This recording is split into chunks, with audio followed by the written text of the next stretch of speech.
What up, everybody? Welcome back to another episode of the Film Bros podcast.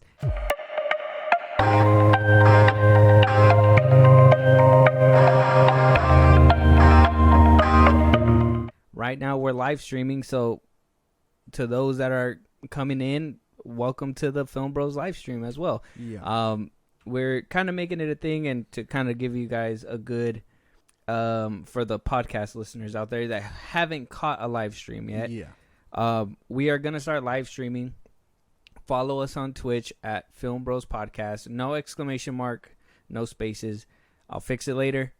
It was the only thing we had at the time, so I'll adjust that when the time is right. But for now, it is at Film Bros Podcast. No exclamation, no spaces. Josh, you want to let them know where they can talk to us, where they can hit us up for a movie review, all those great things, support us in a big way? For those that can't see it on the Exactly. screen, when this drops Saturday. It should come out Saturday. Twitter, TikTok, Instagram at Film Bros Podcast. We post when new episodes are up. You get us up there for any news or movies you want us to cover.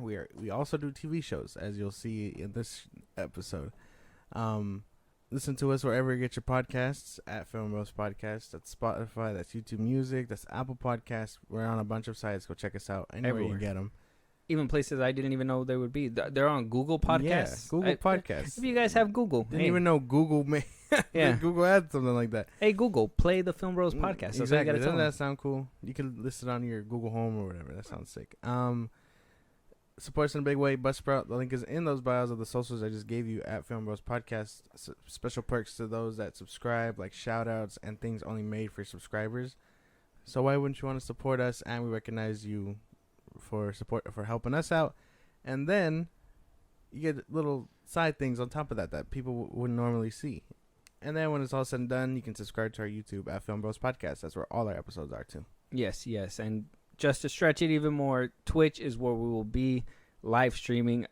We are trying to get to YouTube as well, and we're also trying to get, to the camera point and all that. So yes. This is a viewer-supported podcast. So if you guys are wanting to help out in a big way, anything works. Yeah, appreciate y'all. Even a follow. Just follow us on Twitch. Hit the notification bell so you guys can come into the live streams, have these conversations with us. Yeah. On top of that, follow us. Leave us some reviews on Spotify, Apple Podcasts, all those things. But without further ado, let's go ahead and just start cracking into this. For those looking at it through the live stream, you guys already know what we're going to be talking about. We are doing, and if you guys read the caption as well, we are doing the Ahsoka Mid season review. Everyone in the Order knew Anakin Skywalker. Few would live to see what he became. Before the end of the Clone Wars, I walked away from him and the Jedi. In this war, you will face more than just droids. As your master, it's my responsibility to prepare you. I won't always be there to look out for you. I could use the help. Once a rebel, always a rebel. Don't be afraid. And trust your instincts. I know you can do this, Ahsoka. We did the first two episodes, which were we put those out like 2 weeks ago. So if you guys haven't caught that one, go catch it. Yeah, back when it we'll recap those thoughts because I think our perspectives could have possibly changed with the next two episodes that came out. So there's 8 episodes. We are currently on episode 4. I have on Rotten Tomatoes, it is at 88% regular tomato, average tomato. Yeah, audience score is at a 73%. I guess after last night's, I can kind of agree, but still got some things to talk about. So we got episode 1, part 1, The Master and Apprentice. We got episode 2, part 2, Toil and Trouble. Episode 3, part 3, Time to Fly, and episode 4, part 4, Fallen Jedi. Now, they say it's a miniseries. We don't know if it's going to have multiple seasons. It says miniseries here on Rotten Tomatoes, but Rosario Dawson's in it, Mary Elizabeth Winston, Ivanka Sankno, Natasha Liz Bordizzo, and the late Ray Stevenson, Ed Moore. Yeah, a lot of cast in this it's a big show. It's a big roster. Big roster. So I know we talked about the first two already. How do we feel looking back at them? I still like them. I still have my feelings about them, obviously, but I think overall they were really good and solid episodes, especially to kick off the season. I don't. There's not much that's changed since then. I really feel like the weaker link, I guess, will be coming up, but those two, I still feel a great entry to start the show. The first two episodes that dropped? Yeah. So, to kind of recap, this is picking up after Rebels.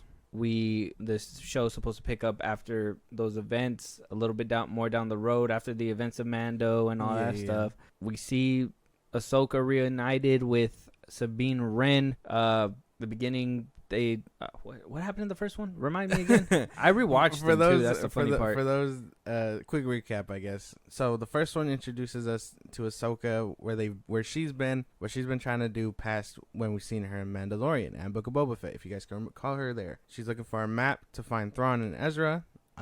She finds the map, decides, hey, I can't open this myself. She takes it to Sabine, or she takes it to Hera, and Hera says, hey, we know someone who could fix it, who can open this up.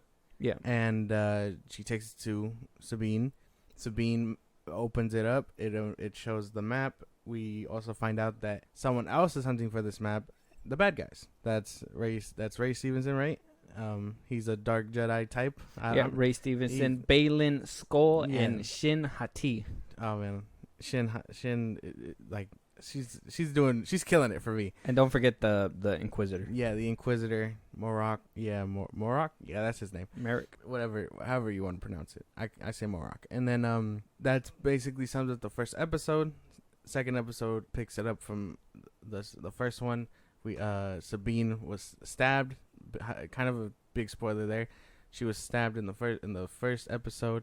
They pick up. She's in the hospital. She's healing. Hera and Ahsoka head out to a Republic shipyard, new Republic shipyard, where they're scrapping old Imperial ships, where they find out that not everything is what it seems, because the Empire still has its spies or whatever trying to pull together the plan to bring back Thrawn. And then that basically takes it from there. Sabine ends up joining the fight in her old Mandalorian armor, cuts her hair, everything like that, and that leads us into the third and fourth episode.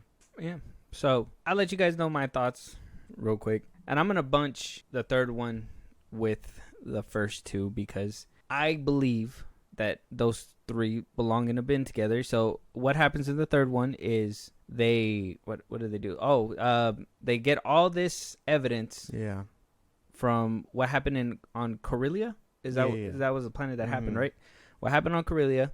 We see Hera go to, which basically was the ship that was in Return of the Jedi and all that, in that one room, talk to Mon Mothma, the rest of the senators, basically say, hey, we know that there's people there, basically gives them evidence, and they say, well, we're not going to help them. They say that we're not going to help them. Yeah. And so Ahsoka decides to take it on her own with Sabine to go basically check it out because Hera was grounded because they said she couldn't go anywhere. So they wind up going. They wind up finding out what it is, or they look at it, find out what it is. It's a giant. What is it? A giant ring, hyperspace ring. Hyperspace ring. Yeah. We see them approach it. They wind up getting jumped by Shin Hati and disposable robot men. They wound up having a cool little, what people dub as a Clone Wars space fight, with Ahsoka in there. She changed really fast, by the way, into the spacesuit. But then they wound up fixing the ship. They make a crash landing. They're basically stuck there, making repairs by the end of it. Balin and what's the girl's name? The witch's name? Morgan and Shin Hati. Yeah. And the Inquisitor all land there to obviously try to get the map coordinates so they can make that hyperspace jump into a different galaxy. Yes. And by the end of the episode and the end of the series, or at least the end of episode 3, they kind of find out like, hey, they kind of have a hyperspace ring that they're trying to go to the end of another galaxy. And because Hera wound up tracking it by the end of episode 2 when she was going Yeah. up there with Chopper. Chopper wound up putting a tracker on there. She just couldn't join the fight. Yeah, so they were able to find out where they were in episode 3 and how to, leave a crash landing. Now, we're not going to talk about 4 yet. Like I said, I'm going to put 3 in the rest of the bin with the rest of them. And I'll say, what a rocky start to a season. How rockier could you have been? I'll say this with confidence. With the way they kind of showed up, I didn't even know if I was making it to the 4th episode, to be honest. What? Now, yeah, you're a fan of Star Wars, all right? No, I am a fan of Star Wars. I am a fan of Star Wars. I am a fan of Star Wars, and I'm gonna tell you why I'm a fan of Star Wars. I believe you. Because I don't settle for anything less than what's good. And so I'm not saying that every episode was shit. I'm saying that there was little nuggets in something that had potential, but wasn't really showing up and showing out with the potential. So with the first episode, I walked into it, I was like, okay, Ahsoka's here, and I know a lot of people are making fun of it all over the internet, but I'm just gonna say the whole arm crossing thing and her just talking and not giving any facial expressions or doing anything like that was a big issue for me. Ahsoka is a bubbly personality. She is jumping all over the place. Her expressions are on her face. Now, say what you will, animated, you cannot translate everything onto live action, but at the end of the day, they could have played with that whole funness a little bit more. Hey, what up, Savage and Nessa? And so I just personally think that it didn't really translate as well in the first 2. By the 3rd one, she was letting loose a little bit more, but it was kind of for me. Not really. What do you mean, not very good, bro? What do you mean? Who we're talking about? We're talking about the main character right now. Yeah, we're talking about. We're summing up the 3rd episode. Basically, we just reviewed the first 2.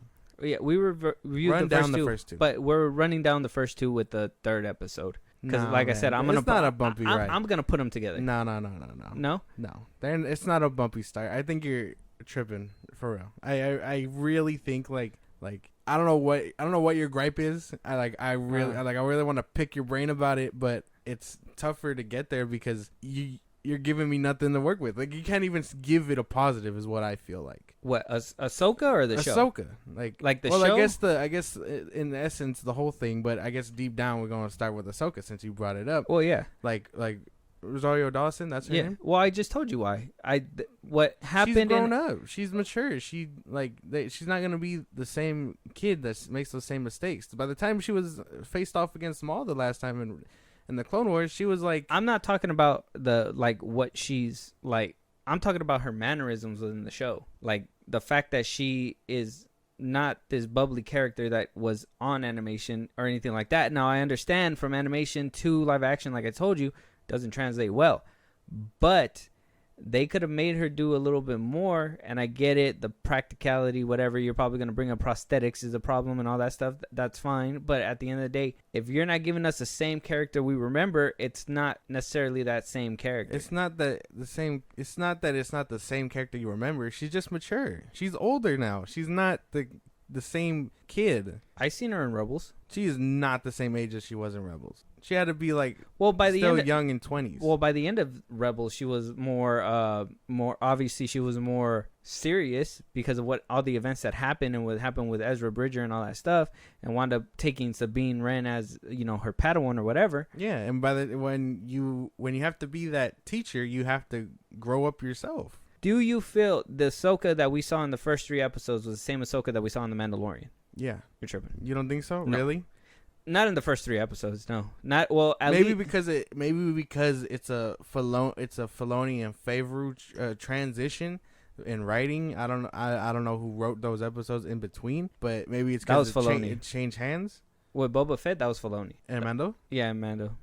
That was Filoni. That's what I'm saying. Like, Filoni made this show. And I'm gonna talk to you. I'm gonna talk to you a little bit more about more in detail maybe after we talk about the episodes, why I feel as much as I feel like everybody on the internet is like, oh, give Filoni this, give Filoni that. I'm gonna tell you why I don't feel like Filoni can handle it in a little bit. But right now, my gripes with the show is not only Ahsoka, but then you think of the other characters as well. Hera, first of all. what kind of negligent mother? She takes her kids into war, like in the ship, into war crimes and all that stuff, like to go do war shit. That's crazy to me. That's crazy to me. And then the whole thing that happened in episode 3 in the beginning, where I was hoping you were picking it up, but where like the Republic did nothing about the evidence that she had brought, but even then she had a lead. So why would she have went to the Senate herself to be like, hey, I want to go check out this lead? Why didn't she just be like, hey, they blasted us on Corellia. What the fuck? There's loyalists there. Let's go ahead and jam out. Get up. Let's go get them. No, they just sat her back. Because there's rules trying to be put in place now. It's not like the rebellion where it's like, you could just go out and do whatever. There has to be a hierarchy to these things now. I feel like that's just another thing. It's the same thing that happened with Leia and Poe Dameron, like we always get that rebellious pilot, and for her to be grounded like that, it really shows that although she's a respected general, she still has that rebel in her, and she's gonna do what she has to do. And I like the council saying no is them trying to feel like, hey, she doesn't know what she's talking about. Thrawn's been gone forever. There's no way these loyalists are around. It's all speculation. This all leads to their downfall in the future. But I really feel like that's just the ignorance coming into play, because they want their system to work that badly. Like they want them to think that, oh, there's no way that these loyalists are still around. We gave them jobs. We did this. We're reforming them. Like whatever. They want to make it work. What happened in the first episode? What happened as soon as the show started? What happened? They're in the ship. Somebody pulls up in their little spaceships, right? They send him a code. They're like, oh, it's an old Jedi code. He's like, oh, I don't trust them. Bring security team. I'm gonna go meet him down there himself. I think he took like 6 or 8 people down with him. Saw them get off the ship and just allowed them to whoop the shit out of them. Like if you knew what did the Empire used to do? If they knew that they were bad guys, why didn't they shoot them down? Why didn't they stun their shit? Why didn't they do something, bro? Like why did they just allow these people to come on the ship and whoop the fuck out of them and steal their prisoner? They didn't. Why would you just allow somebody to come? You have a high a prisoner that you guys took forever to take. Which Star Wars movie is it where it's the Millennium Falcon and they're like, oh, use a fake code or whatever, and they let him slip right by? Same concept. Return of the Jedi. Yeah, same concept. But they knew he was wrong. They even called him out. They were like, oh yeah, I'm gonna go down there to meet him. If you knew that there were some kind of Jedi, you've seen what they do to people. What the fuck? You're just gonna go down there with 8 men and by just be like, time, I got him? Jedi are extinct, quote unquote. Not extinct, but they're rare. And they're as rare to yeah. Yeah, but Luke Skywalker's kicking and running around, so people know him. Yeah, and he's like, again, probably the only one. Him, Ahsoka. That's probably it in this era. What about what's his face in the game? Who? The Cal Kestis. Oh, we haven't seen him. We don't know where he is. We don't know what he's doing outside the games. We are only given the knowledge. You have to understand that by this time the Jedi are still very scarce. Luke is doing his best to rebuild, but even he was having trouble rebuilding. We saw that in Mando and all that. That he's just building a school. He doesn't have students yet. Okay, but they know that there's Sith loyalists. They know that there's Empire loyalists. So, and my thing is, and maybe it's me nitpicking that scene or whatever, but my thing, and I know that they have to have some kind of way to push the plot forward or whatever, and who else to have more plot armor than Ahsoka herself after all these years. Literally, they gave her a beautiful ending at the hands of her master, and he took that shit away by making Ezra pull her out with that stupid time travel nonsense. Yeah, I'll give you that, yeah. I've never understood the concept of that thing, and again, that just makes time travel a fucking bitch and a half, because it's like the whole point is that, or wasn't the whole point of him going through there to be like not change the past, but he pulls Ahsoka out and there's barely any repercussions. But again, I really feel like that just goes to the higher thing of him like choosing his character over the story. That's the one thing where I feel like he really propped her up throughout these years to be this deity for the light side of the Force, and now he's not willing to let it go yet, or I don't know, depending on where the show goes. Well, yeah, with the whole that Mortis arc or whatever. That's where it started. Yeah. So that's That's crazy. That's a little Clone Wars tidbit for anybody who hasn't seen the Clone Wars. Now, if you haven't seen the Clone Wars, you guys are missing out on some. That's got to be my favorite arc. And while I understand, yeah, that whole thing doesn't throw off the balance. Actually, since we're on the topic, I know we'll touch back on Ahsoka, but for outside purposes, how do you feel about the mystical side of the Force? Like, do you like it when it's grounded and it's like, no, it's just in everything all around us, or do you like it when there's deities like that are like, I think have influence, I guess? I think it complicates it a lot because now I don't have an understanding. Like before, it was simple, right? Maybe George Lucas made it a little bit more complex when he introduced midi-chlorians and stuff like that. But like other than that, it was simple. Good guys, good, evil. You have the in-between, or what people were theorizing was the in-between, the gray Jedi, whatever, the white Jedi, blah, blah, blah. And then that was basically it. But then now we're here where, like, I don't want to jump the gun on it, but like where what they did in Rebels, where, you know, he was able to pull them out with that whole time, whatever, that, what is it called? The in-between, or The World Between Worlds? The World Between Worlds. That throws off so much shit, and it just seems like a cheap, like, device to kind of get out of anything now. And I want to theorize later on, but now I don't even know, like, is that where motherfuckers that used to be Jedi go and meet up, like, what up, dog, let's get some drinks up in this bitch? Or are they just like, or when they leave that place? Because I seen that you know, like I said, I want to jump the gun, but we've seen in the show it was all black, and in this one now it's like all blue. So I'm over here thinking, does that mean like when they step out and they're Force ghosts, are they like, is that why they're blue and shimmying and stuff like that? Or is like, is that where they go until they leave and then they come back to our world? Like, it convolutes shit. It makes, because I thought in order to see, you had to do all these years of training. Obi-Wan didn't even get to see Qui-Gon until the end of his show many years later. Yeah. You know? So is it just whenever they want to come from the beyond, or like whenever they can get called? Like, what the fuck? That's what no, it's not whenever, but it's all about when the Force requires them to step in, I think.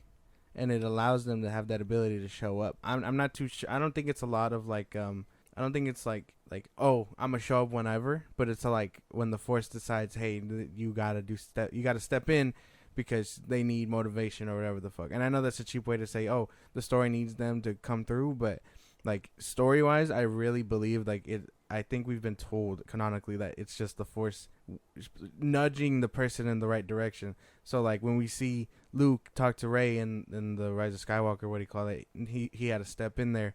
And I know people were talking about like, oh, why can he touch the saber or whatever? That's just the Force intervening and whatnot. I'm not too sure, because I know I'm not trying to jump the gun either. But when we get there, it's gonna come full circle, and I'm gonna touch back up on this. But I just wanted to pick your brain about it because, you know, we had the Mortis arc, and we had the Sith people that Yoda saw when he was searching for the light and all that. Like, and then I think we have that giant yak or whatever in Rebels. Yeah. Like I wanted to like see and the what wolves you thought too about it. And stuff like that. Yeah. See, when the Mortis arc was first, that was the first thing. Yeah. And I thought that was cool if it was left there. And that's why I thought it was something that was hidden, because it was never going to be brought up again, basically. I just thought that they were just doing it just to, you know, to kind of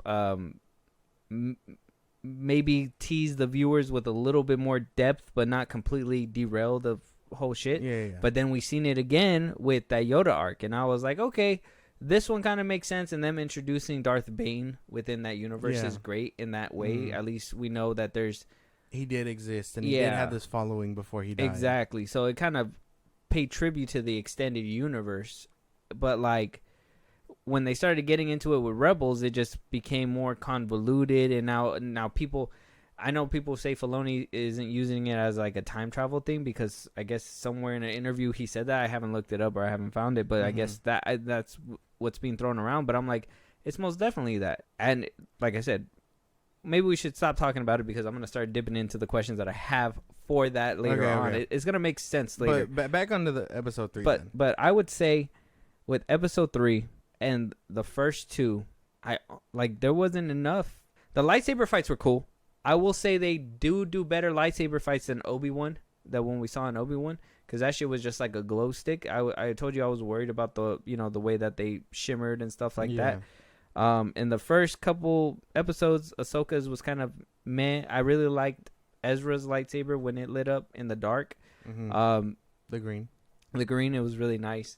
And then I like I said, it's just Sabine. I don't think I like her, and to be honest, I don't think I like Ahsoka either. And she's the main star.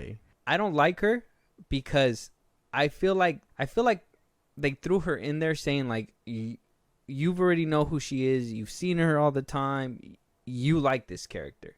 And I don't feel like they're trying to make us like her at all. Like there's nothing. Is there anything that she's actually done in the show that made you say, oh yeah, I'm on her side? Ahsoka? Yeah. I would say besides what happened in 4, but in those 3 episodes. That's not. I don't think that's fair. What do you mean? I don't think that's a fair rating system. What do you mean?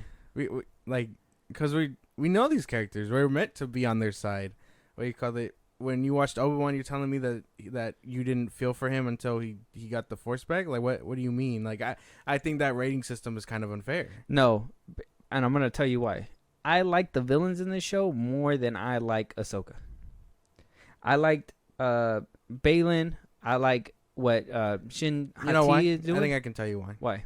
They're the first real interesting characters we've had in a minute. We know the backstory and we know the conflict between Obi-Wan and Vader. I love that. There's not much behind that to where you can be like, oh, that's interesting, because we know it. We've seen it dozens of times. We've quite literally imagined a whole rematch and whatnot, and they brought it to us. Andor was nice, but again, we've seen that Rebel versus Empire. He's Han Solo with extra steps, like, you know what I mean? Like, we've seen that before. Book of Boba Fett. Who cared about the Pikes and all that? I know. I wish they would have taken a different direction to make me care about the underground world, but I didn't care. I like seeing Cad Bane, but we know him. You know what I mean? We know, and we didn't even get to see that rematch or whatever in the Clone Wars. Yeah. So like them fighting was kind of empty. Meant nothing. Mando, we had Moff Gideon, but we saw where that led off in Mando season 3, but he was interesting up until then. So I think that's the thing. I think these are the most interesting villains we've had in a minute. So why isn't our main character interesting? I would say she's interesting. I never said that. I'm just saying that they're just catching people's eye more because we haven't had a real interesting threat in a minute. Who have we had? Moff Gideon in the Book of Boba Fett. Who was the villain there? Was there a villain? It was like the Criminal Underground coming again. It was like the Pikes, the Hutts. Did you like Reva? She was right. She was nothing too spectacular. I wish she would have died, just to bring the point home. But I mean, she was fine. I don't think she was here or there. She just did average and did her part. I'm just like, the thing about Ahsoka is that I feel she hasn't done anything. She does cool shit. I'm not gonna lie. There's scenes that are fucking cool, like that scene where she moved and like that blade went by. I would say the space fight that happened was pretty cool, but it was just kind of like meh. It wasn't like, it was kind of dumb if you think about it. It was like, oh, stop shooting at the whole ship. Let's aim exactly at the girl with the lightsabers on the wing. The fuck? That was weird. I don't know. That was weird. That was weird. Honestly, like, if you, I don't know. I can't see where you're coming from, because you ask for this cool shit and then we get cool shit and you're just like, what the fuck? Like, I deadass, I don't get it. It's the story. It's the story that's being told. They you know what? The first 3 episodes, they promoted Thrawn the whole campaign basically. We're gonna see Thrawn, whatever. Yes.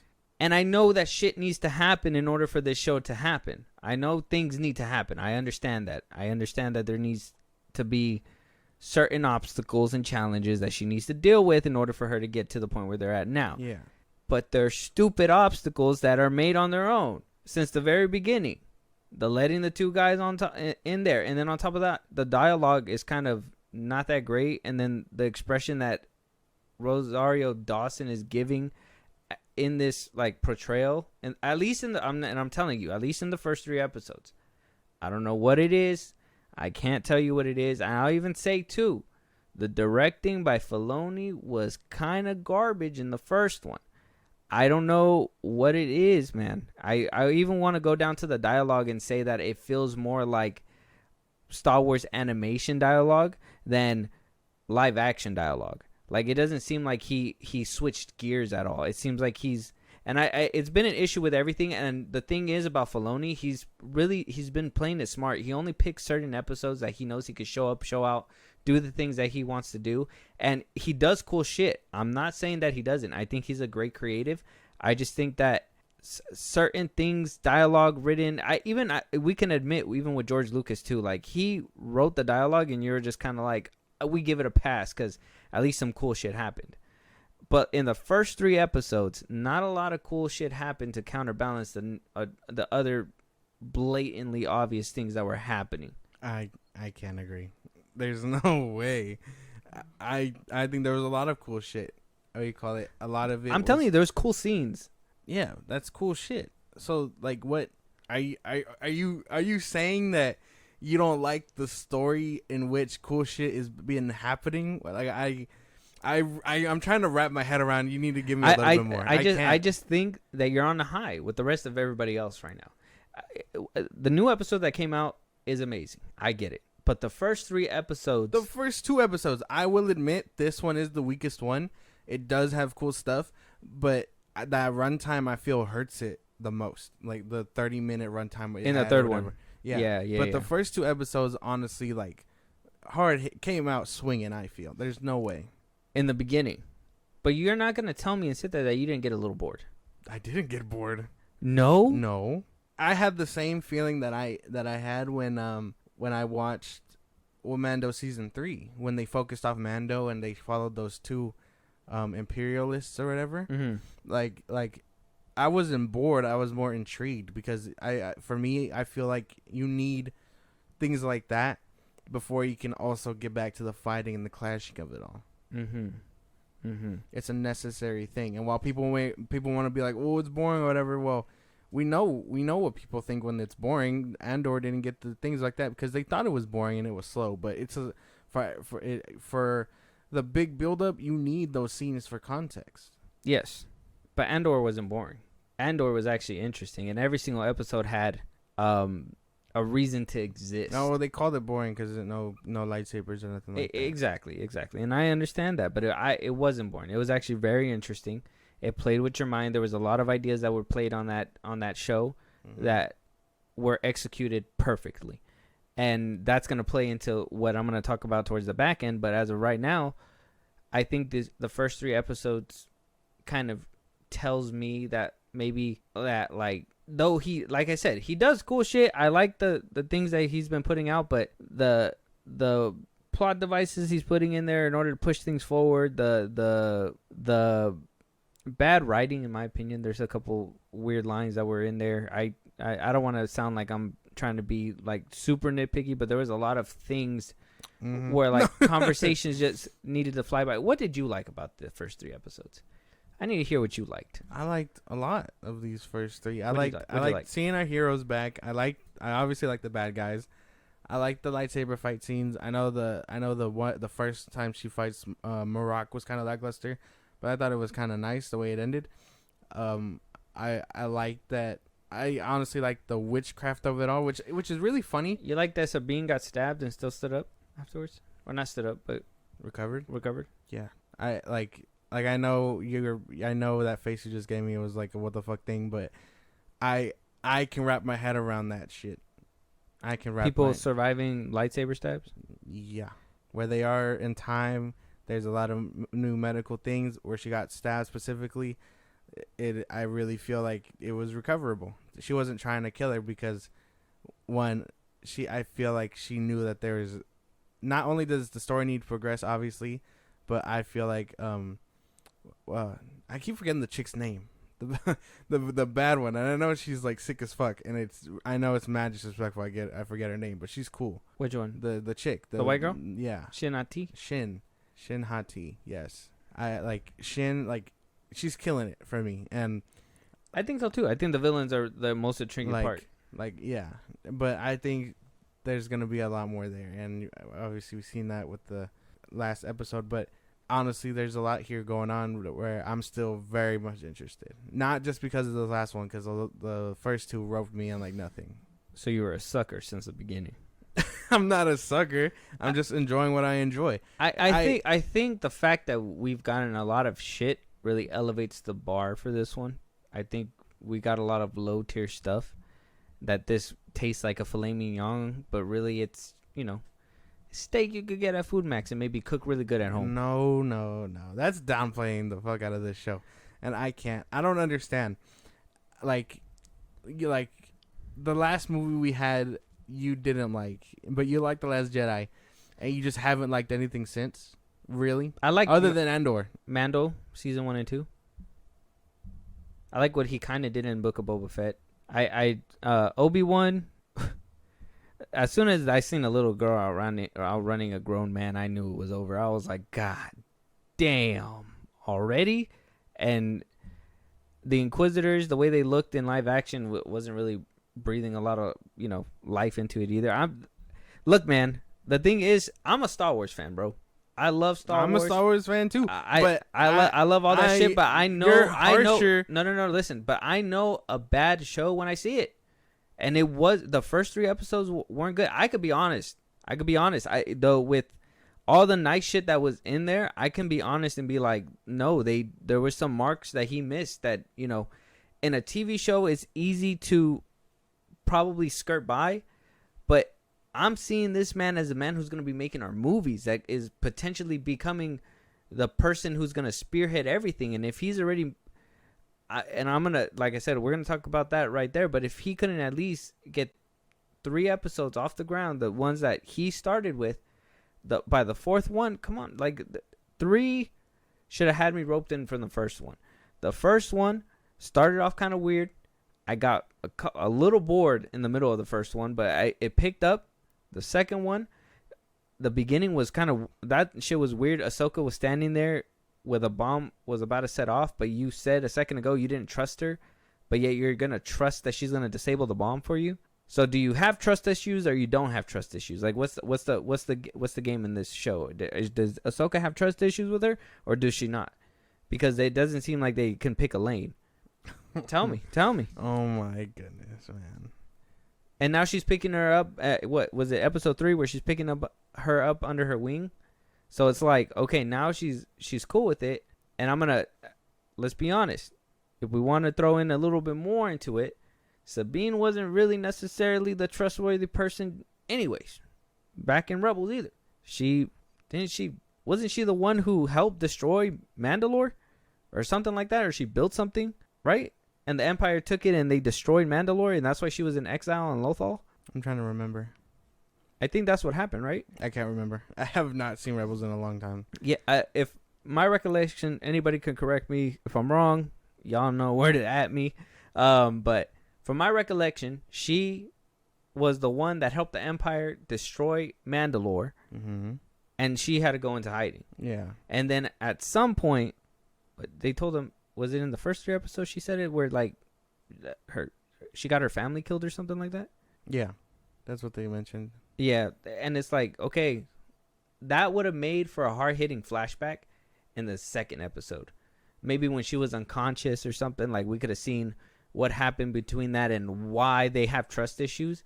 But she just kind of was like, oh, we got problems. But then you let her do certain things and you're just like, no, we don't have problems in these times, and then on other times, we got problems. So it's like, what is it? Trust issues or no trust issues? And personally, they're doing the same thing with Bo-Katan, where she fucks up and gets redeemed again, fucks up and gets redeemed again. But I don't think it works anymore. I think it's I get it. It's poetry. It rhymes.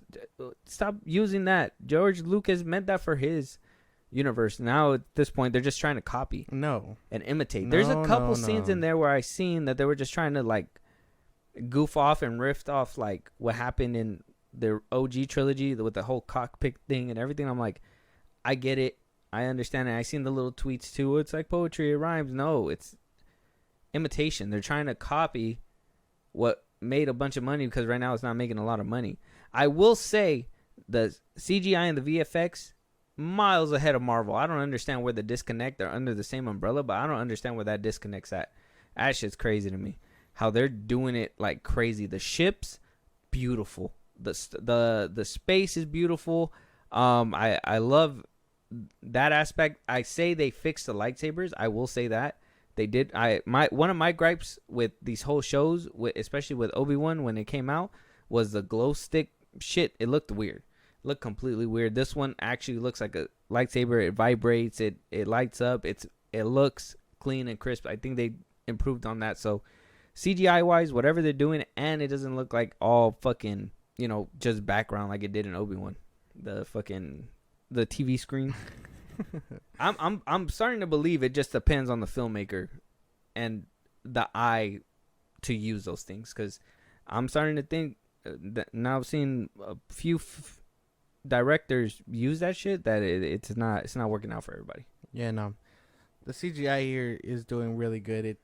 I'm telling you, they know how to balance out between the real and fake, like Chopper and Hyung. Mm-hmm. Like when they need to be CGI, obviously CGI them, but most of the time they're practical. Kind of like how, R2 and C-3PO were.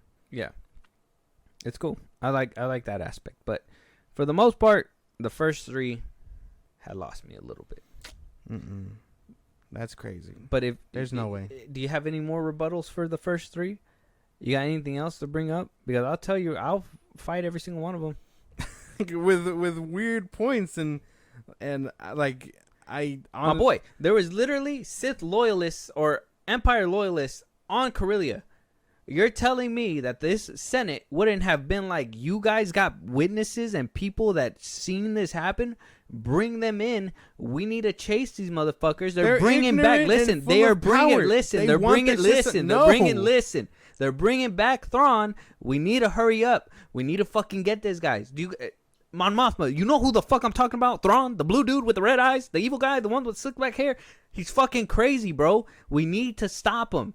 Mon Mothma should have been like, "Oh, bro, I didn't know you're chill like that. I'll fucking follow you anywhere." That's what she should have said, but she didn't. She was like, "Not on my plate right now. I don't think we can do that." And she fucking dismissed it. How stupid. And so now they had to make Ahsoka and Sabine go together alone. That's the only reason why Hera didn't go, and that was the dumbest reason why she couldn't go. The dumbest reason. Oh, I needed to ask permission, but the permission wasn't granted because I had all this evidence, but yet they just didn't want me to do it. The fuck? The threat is coming back. You're not going to tell us to do anything about it? Oh, my God. No, I don't believe that for 1 second. There's no way that's what you're thinking. There's no way. I honestly really feel like you're missing the whole thing. Like, yeah, obviously she's still gonna go, but their system needs to know that it's working. They established in Mando season 3 that their reinforcements and all that have been stretched thin. There's only like 2 pilots per fucking system now. We saw that with Zeb and I forget the other guy's name, but like they've established before that their people are stretched thin, and that she didn't have enough evidence for them to go hunting a goose chase for someone who they think has disappeared and whatnot. They want to think that the imperialists are doing better because they gave them jobs and whatever instead of killing them right then and there. When honestly, they probably should have killed them then and there. Like, hey, you worked for a pretty bad dude. Granted, it probably wasn't your fault, but shit, the apple has to fall. You know what I mean? Like, but they want their system to work. And you can't have rebellious people like Hera around doing shit. And of course she's going to do it anyway, and she'll face repercussions, just like Poe Dameron, just like Han Solo, Luke, so on and so forth. We've seen it happen again. I honestly think you're just stretching it out. There's no way. There's protocols. There's all that. I get it. They are stretched thin. They're changing into a new era. They don't have recruitment like that, which is crazy. People would die for the Empire, but people won't die for the New Republic. That's insane that they don't have an army to fall back on. Like, they don't have recruitment for any kind. I think after the way the Empire was, I wouldn't want to work for my government either. I know this is a fictional world, but why wouldn't you want defenses? I'm not saying to card everybody, but kind of like how we have a military here in real life.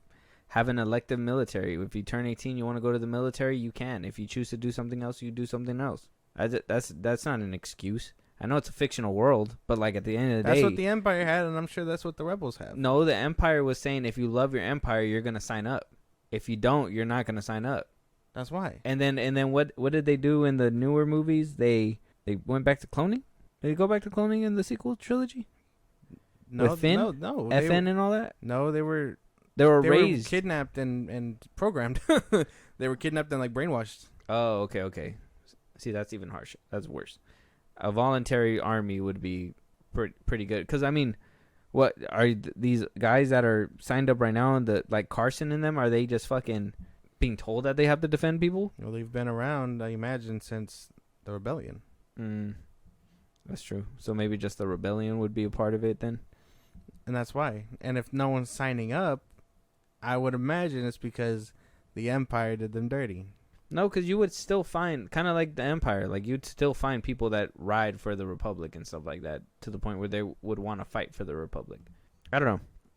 Like I said, that's probably a... Well, the council was coming back, so I imagine they had elective officials. And I mean, if I was someone who saw Imperial people on my planet fucking shit up, being tyrannicalists and whatnot, I would take the government into my own hands and probably just on my own planet sign up for shit, protect your shit, and we'll be alright. Kind of like Naboo. That's kind of, maybe that's just me thinking that, you know, maybe that universe should be a little bit smarter with protection and stuff like that. Maybe the Empire had the right idea by having people sign up. I'm just saying. Maybe not hold a gun to their head and say sign up, but at least be like, hey, if you guys love your Republic, sign up for us. That would make more sense instead of leaving it to a few red shirts and an old guy in Zeb.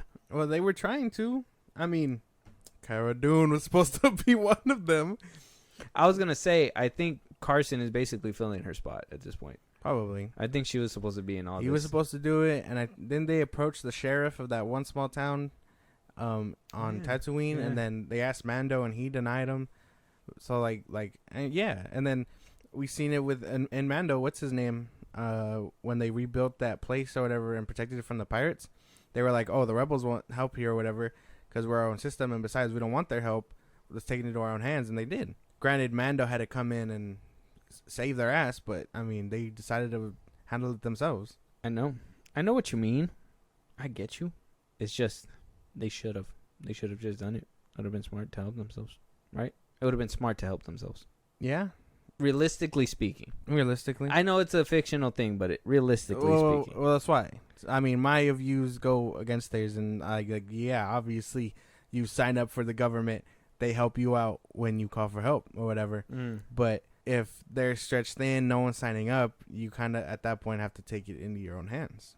Yeah, and that's what I'm saying. So why didn't Hera just take it up into her own hands? Because there's protocols and stuff. Now all of a sudden there's protocols. No, she should have just took it out of her own hands. She's a general for the New Republic. All right, she has. We got to move to episode 4 to make this go full circle because at the end of the day, she fucking goes anyways. That was a big spoiler. I thought you were gonna run down the episode. I didn't want to just ram it in there, but I'm just gonna say that real quick. But yes, so. Episode 4, like I said, we're talking about it. It's been over 24 hours. I seen spoilers. We're being pulled up 2 hours in. I'm sorry if you guys caught that, but obviously we're on episode 4, and you guys, if you guys really love Ahsoka and shit like that, you guys would have watched it by now. Just let's just say at that. So here we go, episode 4. So we see Ahsoka and Sabine. They're fixing their ship. They're trying to do what they can. Baylan and Shanti and Morgan are on the planet. They're looking for Ahsoka and Sabine. They wound up finding them. They wound up sending Shanti and the Inquisitor to go hold them back because Baylan, smart ass motherfucker that he is, over here like, nah, I see her. I know what she's capable of. Yeah. They're not gonna last long. Go hold them back. They go. Yeah. They're in the forest. That robot has another robot fight, which I thought was pretty cool. I liked it. Oh yeah, Hyung got hands. Yeah, I was low-key waiting for him to throw hands because, I mean, ever since when we seen him throw hands in Clone Wars, low key wanted to see that, and they delivered that. Yeah. Like that shit was sick. Yeah. So it was pretty cool seeing that happen. Ahsoka and Sabine wound up coming out helping. We see the fight between the Inquisitor and Ahsoka versus the Padawan Sabine and Shanti. And after that, she was able to put our theories to rest in a quickness and cut down Merrick. Ahsoka cut down Merrick real quick, That and shit was nice. he burst into. And I watched that twice, and that little like the scream, that was Sam Witmer's voice, 100%. Yeah. Yeah, like I don't know if you listened to it again or No. anything like that, but he got cut and it did a little like yell. It was his voice, 100%. I recognize it. Okay. Ahsoka Wanza, Sabine says, "Go, I got it." They split up after Hyung told them to stick together in the beginning, I believe. He said to stick together because that's what they do best, and they decided to split up. She goes to stop Baylan from seeing the map and decoding it and all that stuff.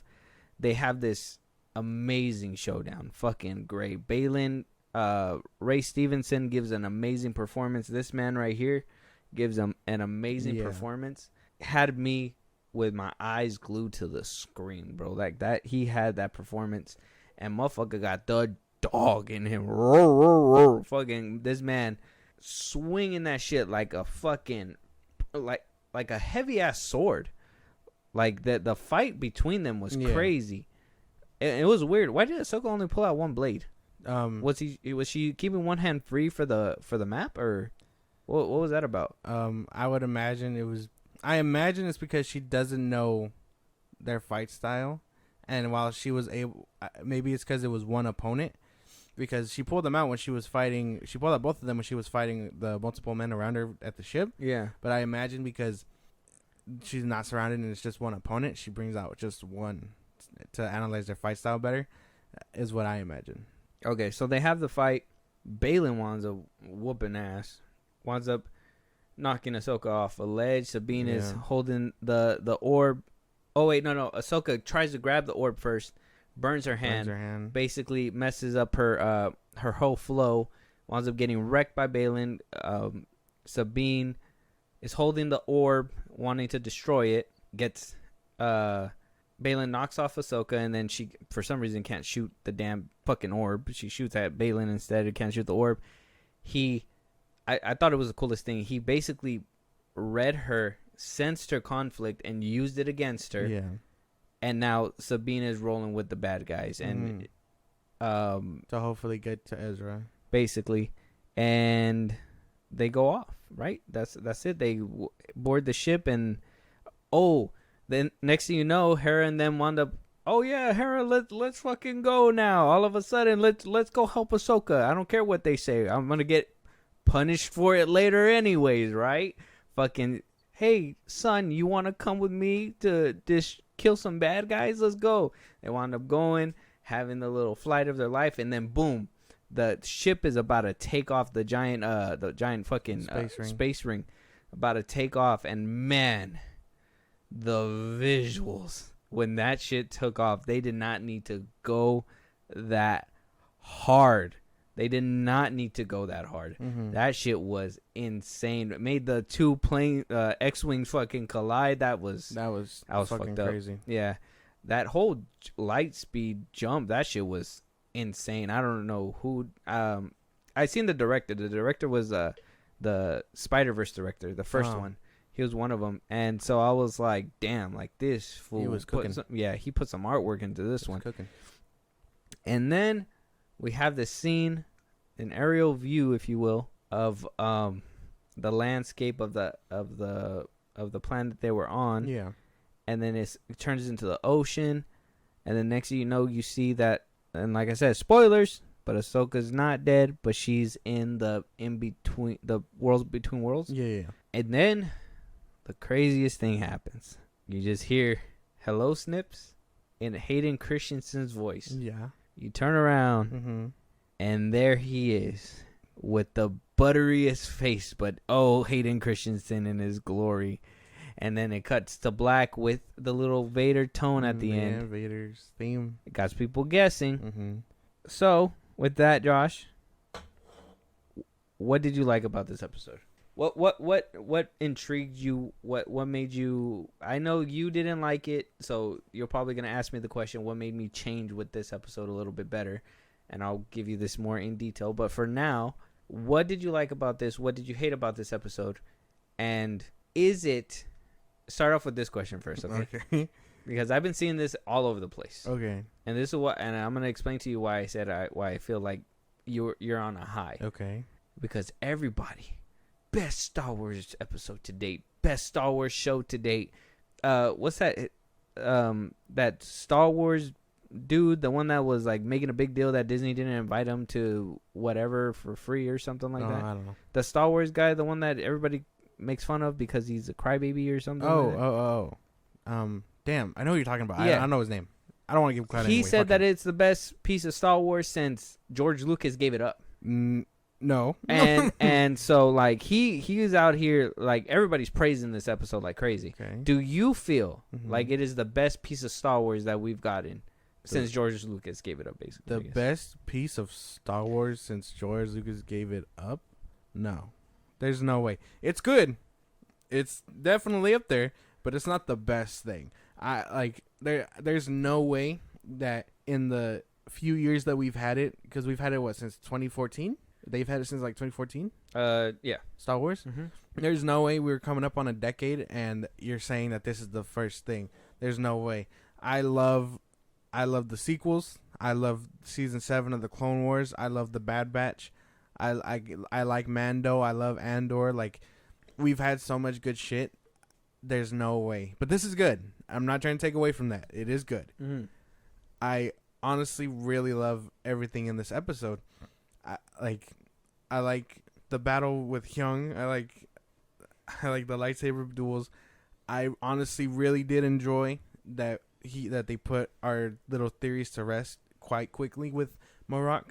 Like, I know people were like, oh, it's Ezra, or it's Starkiller or whatever, and I was like, he's either gonna be the best or he's either gonna be some throwaway, and I'm really glad he was just a throwaway.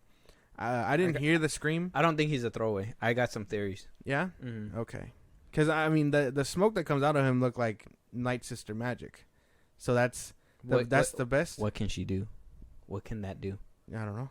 What have we seen it do in the Clone Wars? Think about it. In the Clone Wars, the magic. Who did we see in behind the scenes? Darth Maul. You remember? Mm-hmm.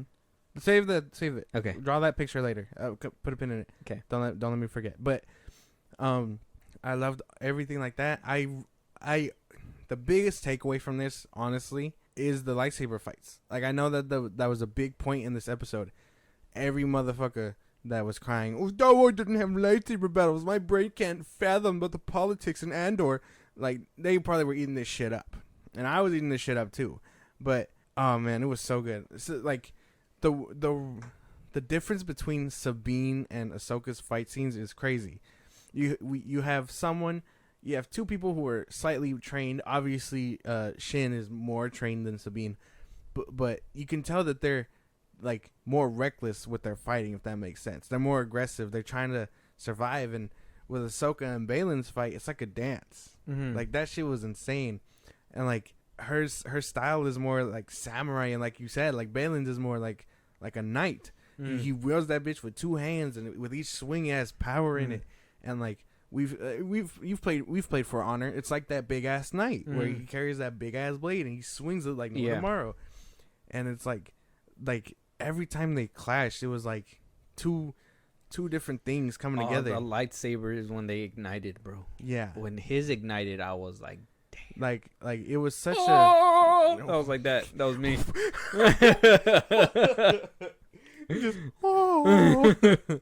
but like, it was such a beautiful thing, and I really love that connection so much because, like I said, you have two who are just going at it, no real thing to them other than survival and who can outwin them. And with these two, it was a battle of like, who are they? What's their deal? Like, it felt like a dance because every time he switched, she switched.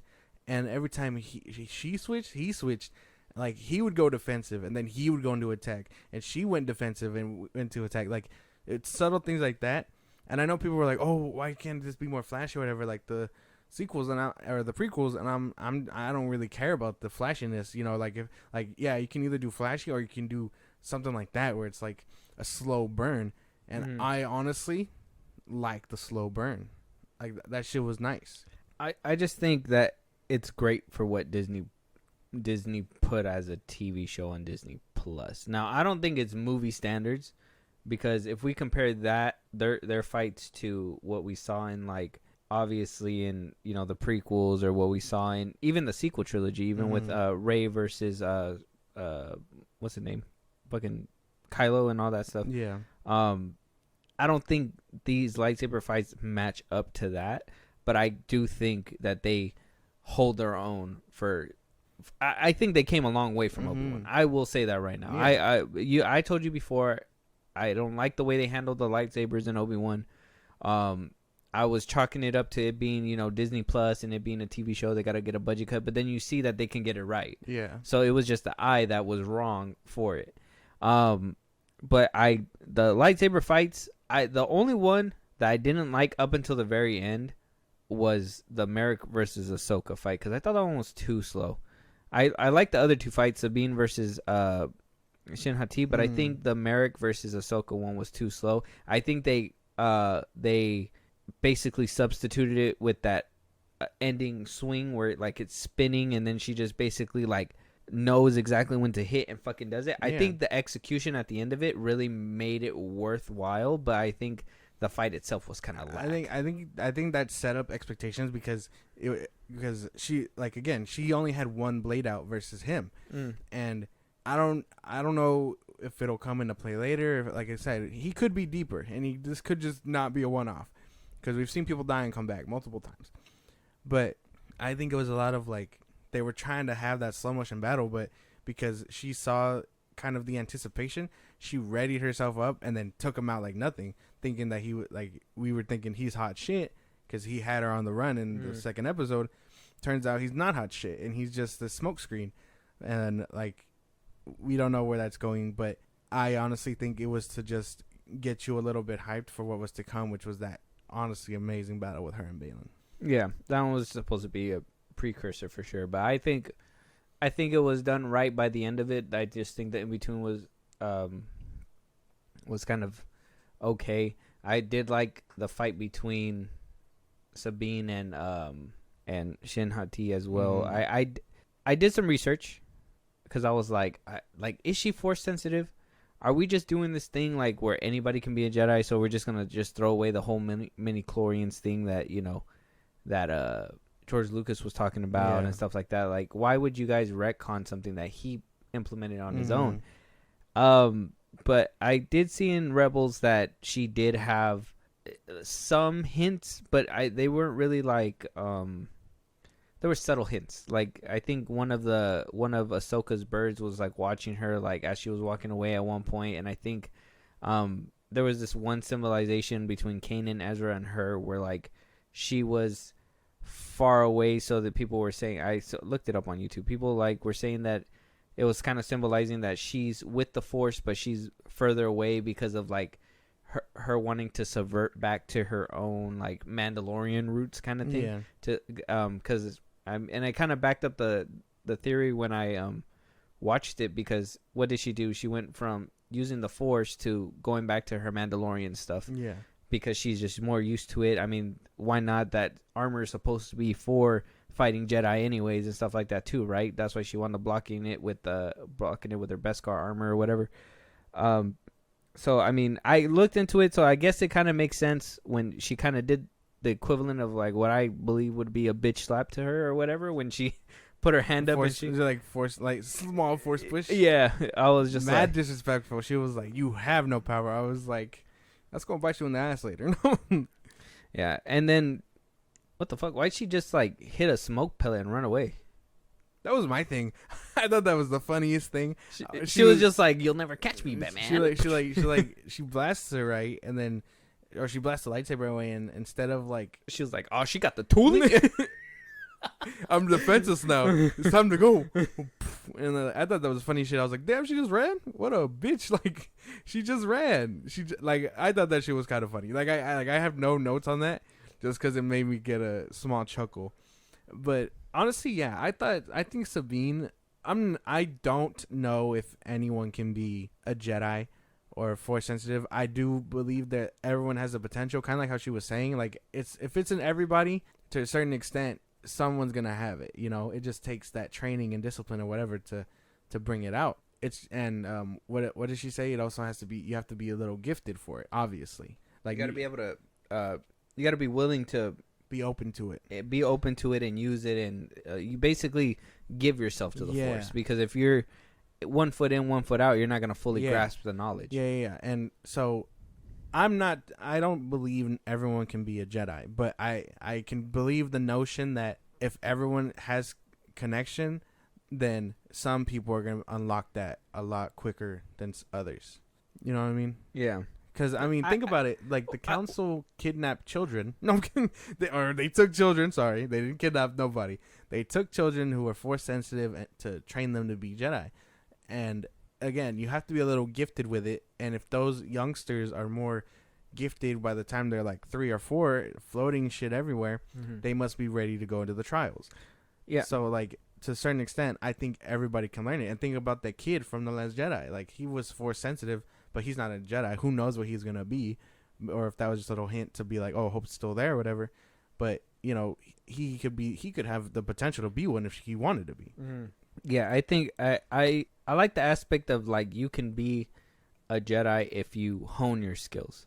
What they did in The Last Jedi, I kind of understood. Like, yeah, you can have some kind of power, but you can't really do too much with it. It kind of reminds me of what's that one movie with what's his name, man? What's his name? Push. Chris Evans. Where like, you know, he was able to do the little things because he kind of trained or whatever, but he didn't really know how to use his powers. But like, you could do a little bit. Yeah, he had enough, but because he was laying low and stuff, they had to be dormant. Exactly what I kind of see how the Jedi should be. If you're laying low, if you don't know how to use it, you can do certain things like, oh, a magic trick, I can move a quarter or something that, you know, but you're not going to fully grasp the knowledge. And I think that's why they took them as babies, or not took them, but like, you know, ask their parents, can we take your babies? And then take them as children to like. Using that baby? No. I'm just saying, he very special. We can help him, make him better. Yeah. And, they take them and they morph them. So that's where I think that it should be good. I have theories about where Balin and her can go next as well. I kind of want to talk about that later as well. Like I said, I personally loved this episode. I thought it was great. I thought there was subtle things of the trend that was happening. I honestly thought this episode had to make or break it because it was the mid-season episode. Like, if this wasn't good, I don't even think I would have probably told you. I'm gonna wait until all the episodes come out and then I'll let you know what I think later on. But this one actually came out really good. So I want to hope that they don't fucking take the rug from under me and fucking just be like, psych, we're going back to what we did. What I thought was kind of bad in the first 3 episodes. But so I will say, like I said, CGI immaculate. I think it's great. The robot was cool. The little fight scene. I will say my little nitpick with that one, the robot being able to cover his mouth was kind of a weird thing for me. I was like, oh, so he just can't scream because he's muffled. I was like, where's the mechanics in that? I think they used to do it to C-3PO too, and I always done it before. I've always found it as a gripe for me though. I was like, when can you just cover a robot's mouth and it's just over? Like, he has no more speakers, like he can't talk anywhere else, you know. But that's I find that to just be, you know, maybe a Star Wars nitpick all around. I'm sure we've seen it with 3PO before. Yeah, it's just different because, like us, our voice comes out of our mouth. Yeah, it's not like an Astro droid where they can like make sirens and shit like that. Yeah, so I think I get what you're saying, and because it kind of just left them defenseless. So I was like, why couldn't he make another noise, like kind of like what R2D2 would do? You know, you know, be able to alarm somehow or whatever. Like he had I thought it was a cool little thing for Ahsoka to be like, oh, he never makes a mistake kind of thing, and they went out there because of the fact there was a mistake. So the fact that he was two-piecing up that droid though, that shit was crazy. I thought it was cool. I was hoping to see the like lightsabers come out or something like that, because he used to train the Kit Jedis, right? Yeah. So I would assume he knew how to use lightsabers. So I was like, oh, this motherfucker's gonna pull out sabers. That's gonna be so cool. But then, I guess that was just an expectation. But I think the fight was good all the way around. He was two-piecing up that droid like nothing. Yeah, hell yeah, that shit was.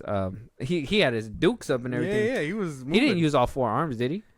No, he used just the 2, and then the back one's on his shoulder. Yeah. So I was like, that's pretty cool. I was like, yeah, he had him, and then Sabine and Ahsoka come out, deal with them in a timely fashion, and then they wound up getting in a fight with them. Like I said, the Inquisitor stuff, I get it. I thought that fight was kind of lackluster compared to what Sabine and the other girl were doing and what Baylan and Ahsoka do later on. But I do like the finish, and I kind of wanted to touch up a little bit on what my theories are. So from what I know, those girls can bring people back from the dead.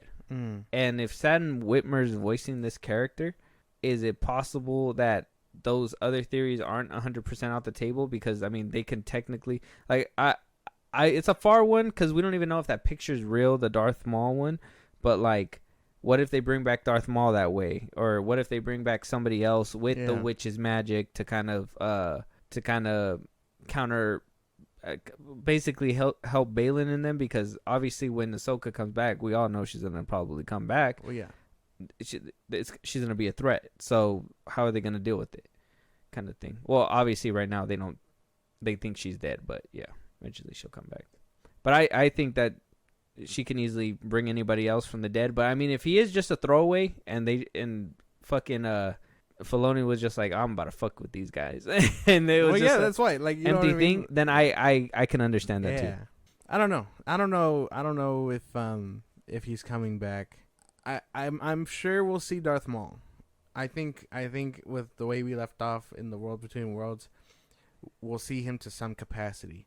And that picture will be authenticated, but I'm not sure about Morocco. Like I don't know, because yes, obviously you want to speculate more. As Star Wars fans, we should, because we've seen people die, we've seen people come back. Yeah. Like, we don't know if that's where her magic ends with Morocco or whatever. Because I mean, she would have felt him die, right? That was my thing. Yeah, that's what I think, but. If they didn't make a big deal out of it, probably not then. Yeah, that's what I'm saying. So I don't know. Maybe he is just a throwaway. Possibly. Which is fine.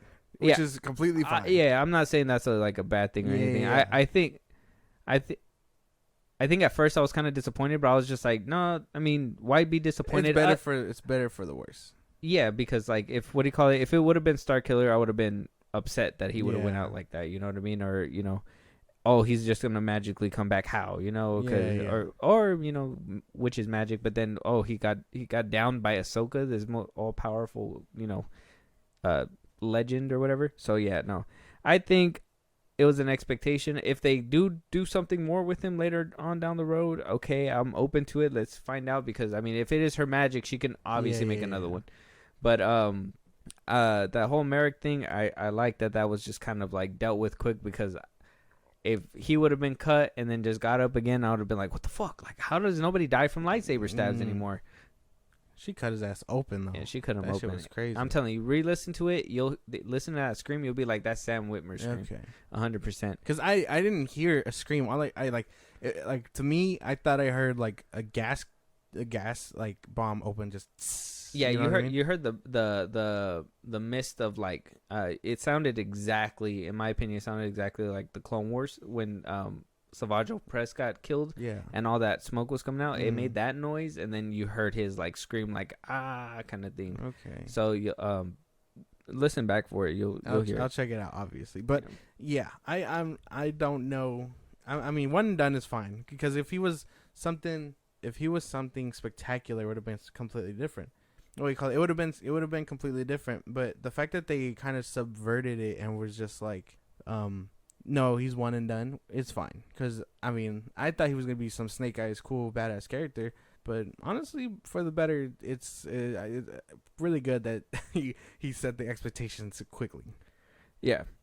So that's fine. I like the ending that of that fight. It was cool. The Sabine being force sensitive thing is still kind of a mystery to me, but I will say that whole fight was cool between them. I really want to see what that Shin girl has in her. I literally think it's gonna be to the point where she's gonna go full Sith and just fucking cut everybody down. She's gonna fuck shit up. She's gonna be so mad that she's gonna, I don't know if she'll kill Balin. And that's one thing too, because Balin really stole the show for me, and I'm gonna be upset if hopefully they do him justice, and if he wound up biting the dust by the end of the season or whatever, I guess that's fitting. But it's gonna suck if he lives on and we're never gonna see him again. So that's gonna be terrible. But I like the fight between them two. The whole force push thing, I thought that was hilarious. I honestly felt like, I was like, oh, she just slapped you. You gonna let her slap you like that? I was just like, okay. And then she came back with that comeback. I'm telling you that I think they did a lot better with the writing in this one, because even with Ray Stevenson's character, they gave him a lot more to talk and all that. And I think he brought some real what's that word homeboy used? In that one podcast, gravitas. He brought a lot of gravitas. He brought a lot of gravitas to the screen, and I was like, that's cool. Even in the beginning too, because I even thought some of the lines Ahsoka was saying in the first 3 episodes were kind of weird, but I like how it was kind of short and sweet in the beginning, where she was like, "Look, if we can just destroy the thing, we got to destroy it, because it's not worth the risk for Thrawn to come back, even if it means leaving Ezra out there." They say it in a better way than what I say, but I like the way it was short, simple, sweet. Boom, let's get into what was coming next. And so, and that's what I'm saying. There wasn't a lot of talking. There was more action in this one than talking. So are we just being satisfied with the little bit that we're getting, and then moving on with the fights? I like the fights too.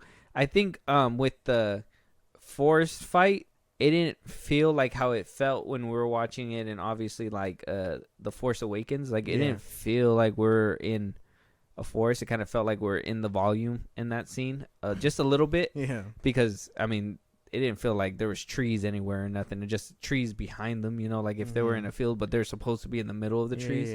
Yeah. So that, I thought that was kind of okay, but I really want to just highlight the Ahsoka and Balin fight, and I really like how it wasn't like Obi-Wan where he's like, T-pose, eat these rocks. It was they threw rocks at each other. They used the Force. Homeboy was slicing them up.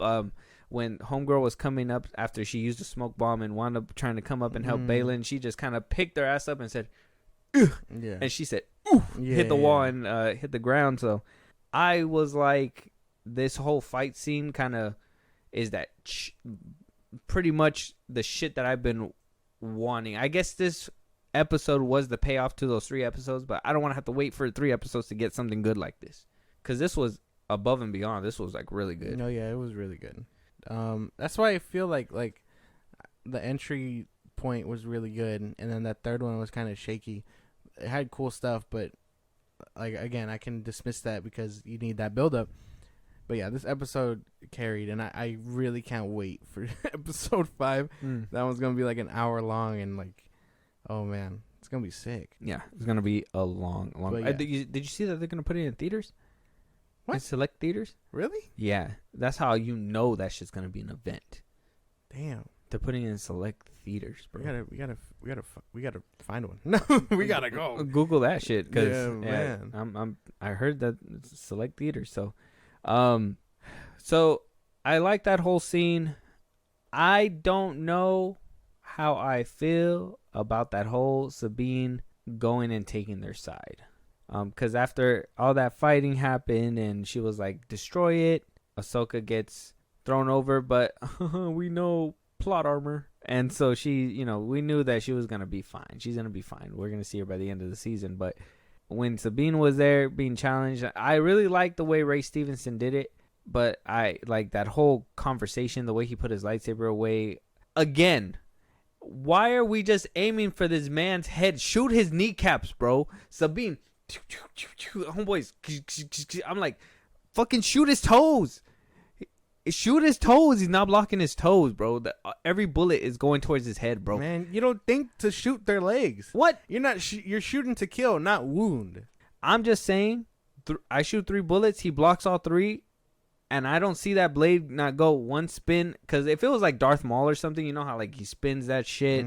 You know, he's a dramatic ass dude. You know how Count Dooku is kind of blocking his whole body kind of thing. This guy, that's his stance. Exactly. Even Obi-Wan, like they spin it around. Anakin spins his around, moves it around, and makes sure to block all over his body.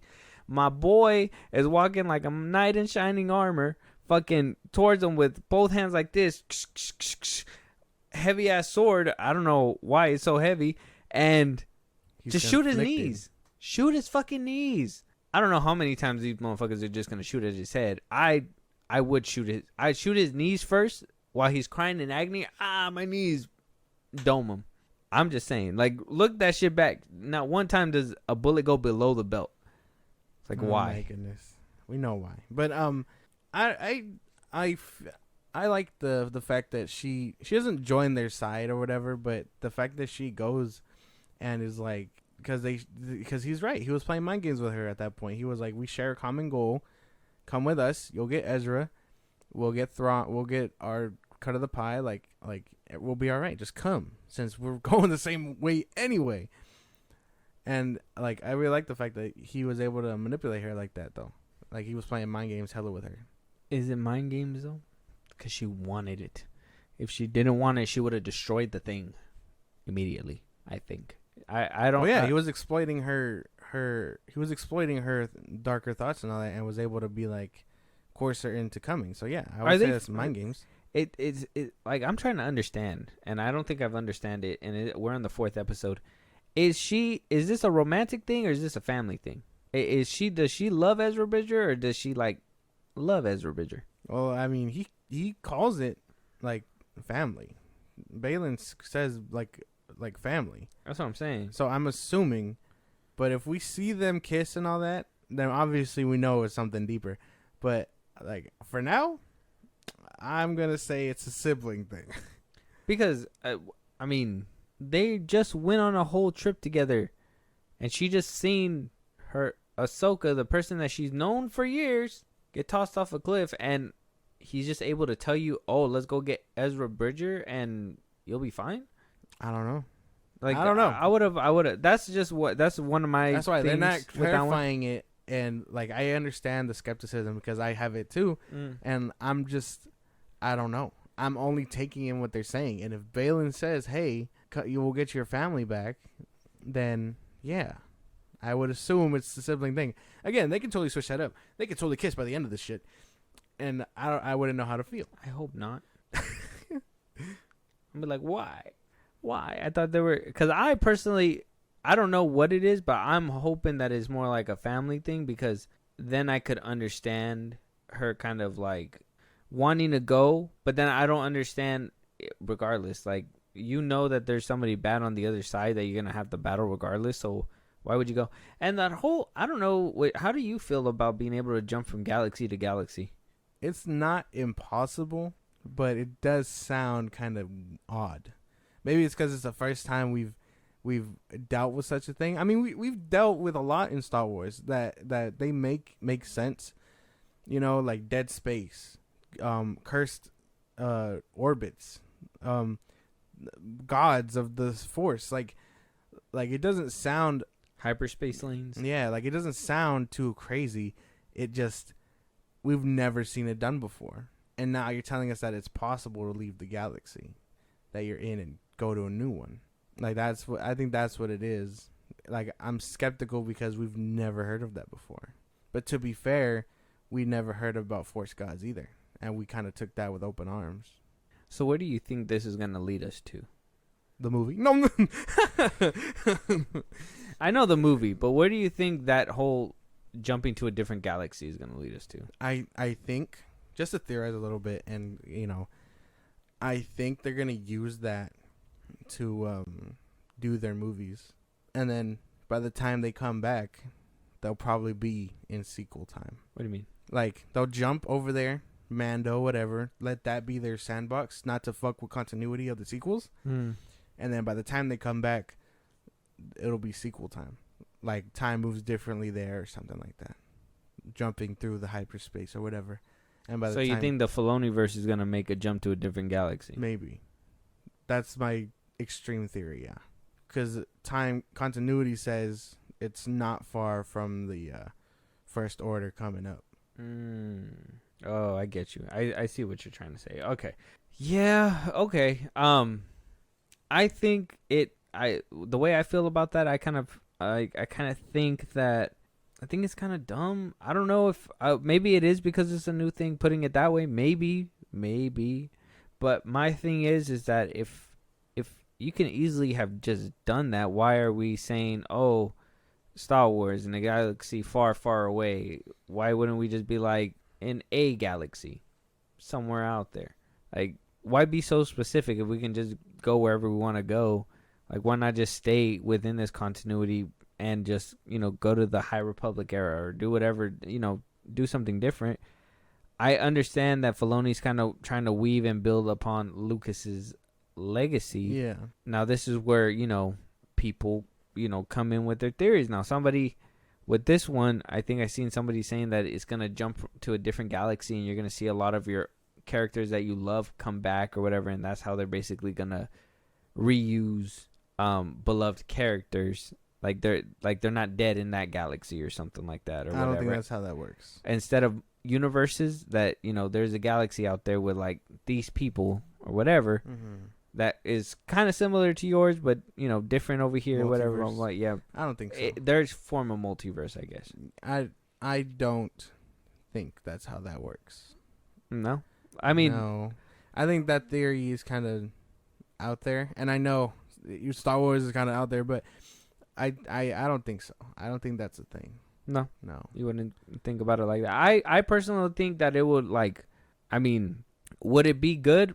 It would cheapen a lot of stuff, or maybe not, because whatever happened in that galaxy happened in that galaxy. But then you're gonna be like, well, what's gonna happen to everybody else that's stuck over there? I know. It's gonna be like one of those questions. So I don't think Disney or Lucasfilm will do that at all. Yeah, no. And why would you detach yourself from the original? That would trilogy probably and piss stuff? me off, if I'm being honest.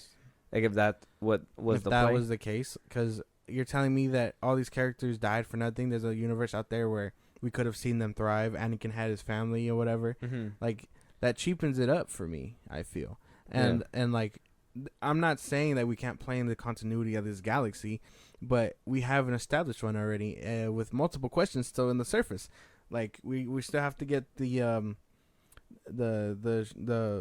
High Republic era or whatever before the Skywalker saga or whatever, and then and then we have what's coming up after the sequel trilogy or whatever. So you're telling me that they're gonna start doing multiple universes? I don't think so. And if this is an excuse to bring in players from Legends, I also don't want it. Like I know a lot of people are like, oh, where's Luke's kids or whatever? I can tell you right now, I don't give two shits about them. No. You don't care? No. You don't care if Luke had babies? Not really. He'd be a deadbeat then if he just decided, he was like, I'm gonna go get some milk, goes to an island. That'd be crazy. Or if that was in this continuity. But yeah, what if we did see what if we see a Jedi Republic where they allow you to have kids, and you see Anakin have like Luke and Leia, and Luke and Leia having their children or whatever, and blah blah blah. And they're all Jedi. The conception is that they're not allowed to have kids. No, they're allowed to have kids. They're just not allowed to be too attached to them. Be willing to lose them at any time, basically. I don't think I had this baby, but I don't give a fuck about him. Like, damn, you gonna raise this baby now because I got Jedi duties. Damn, just Jedis are just deadbeats. They're just like, see, I gotta go back to the temple now. Well, don't you see? What's his name was able to procreate because his bloodline was dying or whatever. His species. Who? I can't remember his name. He had the ponytail. He dies to the clones in episode 3. He was able to procreate, but I imagine he procreated and was just like, I did my due diligence to my race. I'm going back to being a Jedi. Yeah, But because it's more complicated than just, hey, I'm gonna give you a baby, raise it. Obviously, feelings are there. Anakin and Padme, Obi-Wan and Satine, like there's no way to not have that, and still like not fall in love type shit. I get that. But that's the theory jumping around. But let's go ahead and let's touch up on this last part of the episode. Big thing, Anakin showing up. That whole Hayden Christensen coming back. How'd you think about his face? I like this face. The fuck they do to his face? I like this face. I like this face too. I like Hayden Christensen. A lot better than no, what they did in Obi-Wan. They didn't de-age him in that one. No, you can tell they tried. Not too much. But it wasn't. They it wasn't just, as heavy as it was Obi-Wan. Yeah, I think they kind of like cleaned up his chin and stuff, and like made his skin a little bit more, like took away its like blemishes basically. Like they took away like the stretch marks and everything. Yeah. But like they left his face basically the same, and just gave him that little ponytail and shit like that. But in this one, they completely smoothed this shit out. Like, I don't know if you've seen Resident Evil 3 in a while. No. But like what they did to Mila in that one. Mm-hmm. Like her face was like, I don't know what it was. Like they were like, oh yeah, you can't have no blemishes or anything. Like they completely smoothed her face out. That's what he looked like. And I was like, bro, we're in 2023. What the fuck are we doing? Why is it looking like this? Maybe it's a Disney Plus show. Maybe I can accept it. Maybe because of smaller budget reasons. But yeah, that shit's crazy to me. Almost had it, but I guess I like this face. I guess a slight flaw in a already beautiful show because the rest of the CGI is on like. I'm sure it'll look more polished up in episode 5. Like I like maybe because that show did have a lot of budgetary. They were just things. like, hey, this is like 10 seconds in this episode. We'll be alright. We'll save some money. Yeah, we'll be alright. But yeah, I like his face. I like the way he looked. I like that he was rocking episode 3 robes. Mm-hmm. Like, oh man. Had the robot arm. Everything about that was nice. Now, the question is, and this is where we're coming back full circle. This is where my question is now. Is this where Force Ghosts go? If this is where the Force Ghosts go, where's everybody else? Is this going to turn into like that multiverse? Because there is that theory I threw at you, right? Where Darth Maul and all that, whatever, like we might see him in different portals or something. Maybe Hayden Christensen or Anakin Skywalker is gonna walk her around, basically showing her around the place, like, oh, this is what it would look like if you were here, what you would look like here, whatever. That's what the theory that I heard. Remember, I told you about the other day. Is this? Do you feel like this is what it's leading up to, or with that theory in mind? Okay. I don't think this is where Force Ghosts go. I think they're everywhere. I think they're just part of the Force. You know how I guess it's like Lion King to me, where it's like once you die, you become part of everything. Like you become the grass that the gazelles eat or whatever, so on and so forth. The only thing is that here, obviously, when the Force needs you to intervene, you can, and it gives you that ability to. Like Qui-Gon to Obi-Wan, he couldn't see him. He felt him, but he couldn't see him because he was still struggling or whatever, coming to terms with Anakin, and then he was able to see him. I believe that's their way of conceptualizing the Force, saying like, no, he was obviously there, he just couldn't see him because he was still, the Force in him was still being blocked or whatever. He wasn't ready to learn because he was still so focused on just putting away the past, Hakuna Matata, if you will. And then and so like he was able to see him at the end. And here, I think because it's so heavily Force used, it's a lot, they're able to come and go, but I don't think it's where they go, if that makes sense. Do you know what I'm saying? So you don't believe that that's where the Force Ghosts go? They're on regular Earth. They can be anywhere they're needed, and because you just can't see them. Yeah, because they're just ghosts. Yes, until you master your Force. Yeah. Okay, and because because like think about when Qui-Gon was leading Yoda. Just to push my point a little further, like he could hear him, he could sense him. He just couldn't see him because he didn't know the trials and tribulations. And then, eventually he learns. So what do you think? What is Anakin in this one? Why is he here? He's here to help guide Ahsoka as the Force needs to be done. It's her manifestation or what? I would imagine so. Like, because Ray Stevenson kind of got in her head a little bit about it when they were fighting, right? Yeah. When he was like, oh, you're like your master. And she was like, well, I'm not here to talk about my past Yeah. or whatever. And we know that she feels guilty because in Rebels we saw when she confronted Vader, Yeah. when she was like, oh, I I'm should not have. leaving you. Yeah. I should have stayed or whatever. Yeah, that's so sad. About to cry. Yeah. That's a crazy scene. Mhm. Why'd they put so hard hitting shows in that trash ass fucking show? That shit was crazy. Like those scenes were crazy. But yeah. so you think he's just a guide? But Yeah. what about that mysterious Darth Vader ending? I think that's what I think. I think they're gonna use that as a thing to help teach her. So they're gonna go through past events, and past events being, maybe because she left or whatever. They're gonna play on that idea that, not only was he dealing with the Jedi or whatever, but Padme's dying, and maybe because they're trying to connect the dots that her leaving also helped hammer in the idea that he was a failure. And so maybe we'll see him turn dark or whatever. It'll probably be a dark side illusion, because I imagine if Force ghosts can come in, what else can come in? The dark side of the Force, I imagine. That's just my own head about it, and I imagine we're going to see him turn dark or whatever too. Maybe it's a whole scene where she plays it differently or whatever, and she brings him back before Luke ever does. But I don't know. That's the thing. I can theorize all day about where it's going, but that's just where I think it goes. So that's what you believe. That's in your head. Yeah. And that's kind of where I'm thinking too, because especially with that leaked photo, I want to believe that it's real. So I'm assuming that we're gonna see certain scenes, and if we do see Maul or something, it's gonna be a what if kind of moment through those doors. I like that they're bringing back Hayden Christensen for this. I like how they set him up with Ray Stevenson basically getting in her head prior. Yeah. How did she just get catched and go into that void is the question. Yeah. I don't know. I need them to explain that too, because I was kind of curious about that also. Can anyone just slip in, or is it her because she's kind of like a Force deity, kind of? Yeah, because of what happened with that Mortis arc. Yeah. That was my big what the fuck question too. Like I said, there's maybe that's gonna be answered later. I hope. Star Wars record has not been great with these Disney Plus shows, so I'm not holding my breath. And this might be the big mystery of the show or something like that, where people are gonna theorize for years to come. Yeah.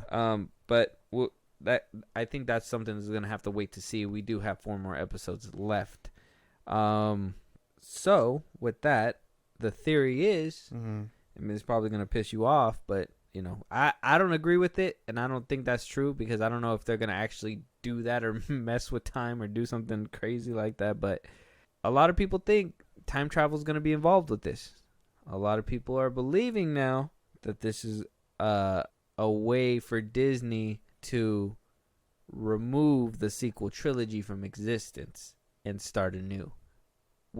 And I know you were saying about the galaxy jumping and bringing them back at one point, but from what the picture that I was kind of helped to paint, is that they're gonna mess with time supposedly and decanonize the sequel trilogy and basically start anew with Rey, and then basically restart to basically rewrite Star Wars and say, with the very first Jedi, and be like, these are the rules that we're going to abide by going forward with this new era of Star Wars, so they're not living under George Lucas's house.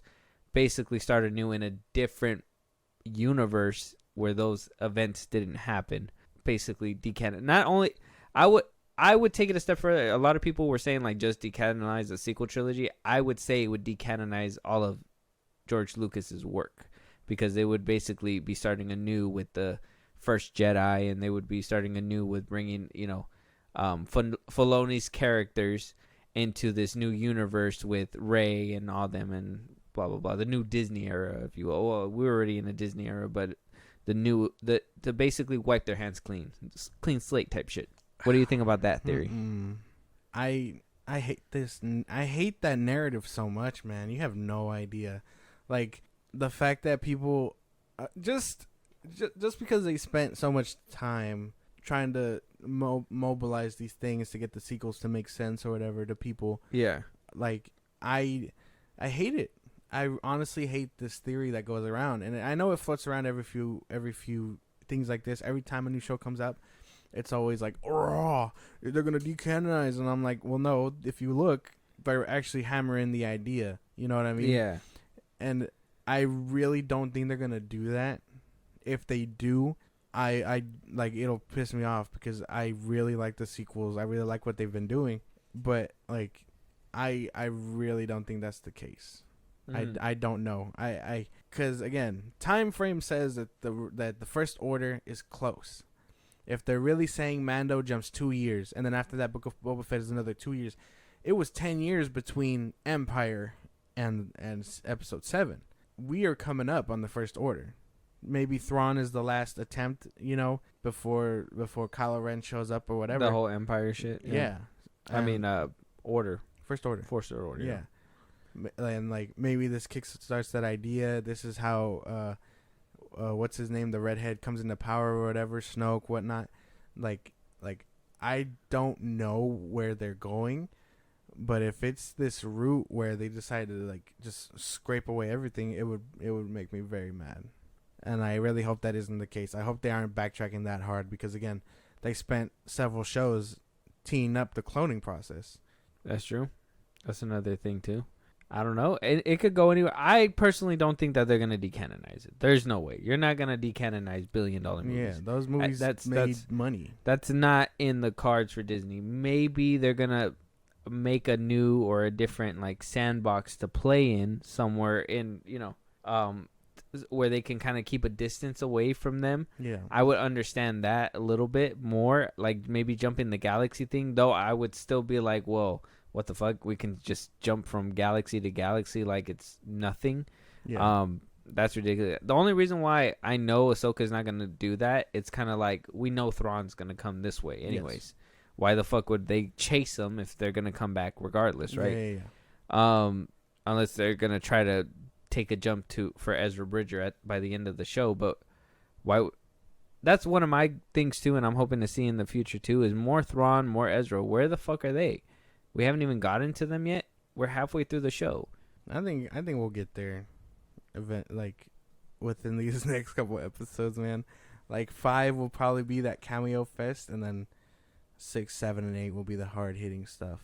Is this cameo fest just gonna be filler, or are we gonna actually see moving up? Because I think this show is low key suffering from the whole. This could have been a movie or something, but stretched out to be a show. Yeah. And I think that's where I kind of put the bottom line for the first 3 episodes is they needed to stretch this out. They needed to stretch it out a little bit longer because all that stuff could have probably happened in an hour, right? An hour, literally in like a good chunk of time, and they could have moved on to wherever they were going to go next. Yeah. So I would say that they try to stretch that out, and that's why I kind of feel that those first 3 were kind of lackluster because for whatever reason, we have to have a certain amount or a quota of episodes, right? Yeah. Instead of just being like, you know what? Ahsoka is actually 6 or 7 episodes. Why can't we have an odd number? Why can't we have 7 episodes? Like, this is how many that we need. Why do we need to stretch it out more? There's no reason for that. So this one coming out, knocking it out the park for me. I don't think they'll decanonize anything. I don't think all that mumbo jumbo is happening, but I just need to know. We need to know the answers that are going to be coming up. Yeah, I need to see more of these bad guys that were being teamed up, and I got to see this girl let loose, the blonde chick, because she's going ham. She's right there. She is the person I'm looking at this whole show. Yeah. Like, to be honest, I love the little callback with the headpiece, the little gold headpiece that she was wearing too. That one was pretty. That shit was cool. I really like her. I think that they did her dirty in the 3rd part with that whole plot armor they did with Ahsoka, where she was like, "Oh, I'm just gonna shoot straight at her." I was like, "Okay, please don't dilute these bad guys like that," because I honestly think that was kind of dumb. I think she's gonna end up joining Thrawn's side. You think so? Yeah, like she's gonna be that evil, and she's gonna be like, "Balin, you lost your way. I can't learn from you," and then she's gonna join Thrawn type shit. I hope we get a flashback to see what Balin was talking about with Anakin. Yeah, I would imagine. I mean, if he's been around since forever, I maybe they're gonna use the War Between Worlds to define that. Like, who was this guy? Why did he survive so long? Yeah, Ahsoka's gonna be like, "What the fuck, dude? This old man is fighting me, and he said he know you." Yeah, you got ops, my guy. Like, your beef is extending past your life, my man. It's that's where I want to see too. I was hoping we were gonna get some kind of flashback, which, like I said, maybe they could have filled up the other episodes with that or something like that. I don't know why they're just prolonging it, but it is what it is. They're pushing along now. I'm hoping this means that we're going full speed ahead. yeah. And I'm hoping that we're not getting any more like filler, Mm-hmm. because I will say the first 3 kind of felt that way. But like, I'm hoping we're on this path where we're just gonna take off. Because if we do this, oh, you gave us a good episode, and then we're gonna start slowing down again. I don't want to do that. Like, let's keep the momentum. But Okay. seeing that they're putting it in a movie theater, it tells me that they got something. Tells me they have something. And I will say this too. In Filoni, we trust. Yes, I believe in his vision and stuff like that. And this is where I was talking about earlier as well. I just think that he is exactly like George Lucas, where he is a gifted like storyteller. I think he should be the Kevin Feige of Lucasfilm, but let's let actual directors with vision direct these shows. Yeah. Because you've seen shows like Andor fucking thriving, bro. No lightsabers, no I don't care what anybody says, where they're like, oh, we didn't get what'd you say, no boom boom or whatever, but whatever. Yeah. Like, no lightsabers. People cry about that shit. Exactly. But we got a hard-hitting story. We got emotional fucking character development. Yes. It was nice. Mm-hmm. It was a good show. Yeah. But then we got award-winning whatever in charge of Obi-Wan Kenobi, and that She shit, kind of shits the bed. yeah, it didn't do too well. So, and then you have other shows like Mando, Mhm. where it does great. Yeah. Yeah. I don't know what happened with the 3rd season, though. I don't know what happened there. I don't know. I can't tell you. But I there were can't- some good episodes in there. Yeah. Overall, it was kind of not as good as the other 2, but there were Mhm. some good episodes within there Yeah. with certain directors. Yeah. I think that he has the vision. I think he can do what he wants from Lucas, but I just think that he needs to understand that his hands probably shouldn't be touching the pot. Like, maybe let a different director cook. Give them the ingredients and let them cook it. I think for him, it's just it's a passion project, obviously, but I think we're also gonna see if he can do a movie. Do you feel like what we're seeing so far with the first episode, can he do a movie? The first episode, well, I liked it.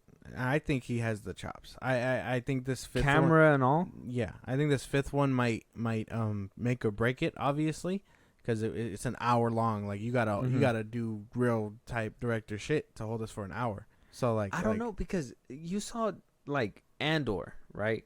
And though I like Filoni, and I like some of his shots that he does and the action, there has to be some stuff that got to be chalked up to like budget and stuff. Yeah. But the episodes that he does, though they're cameo fest and they're great, Mm-hmm. they're not visually pleasing. Like this episode, like I said, with the hyperspace jump, that was visually pleasing, and it wasn't even directed by Filoni. It was directed by somebody else. That shit did not need to go so hard. The lightsaber fights, though, the way like the lightsabers lit up, the lighting, the transition from the island, that vision to transition from the ocean into that land, wherever she was, the in between worlds, whatever the fuck. That shit was beautiful. Yeah. That was gorgeous storytelling. That was dope shit. Filoni has never done any camera work like that, besides in animation, and that's something that fuck, I lost my train of thought a little bit. But yeah, I just think that he doesn't have that cooking skill, because I even said too, I feel like he carries that animation thing over to his live action. Maybe that's because that's kind of where he got his start. I know, He and was I know part it's of Avatar and the Clone Wars, obviously. and I think he does great with animation, but I think maybe that's what I'm saying. Maybe he should let other people cook. I think he could be the visionary. Let him be the person to give you the ingredients, the how do you say, the plans, if you will. Yeah. But let somebody else execute it. Okay. Because I think somebody else can bring that gravitas into it to basically show up and show out. Mm-hmm. Because I will say a lot of the better visually pleasing shows didn't belong to Filoni.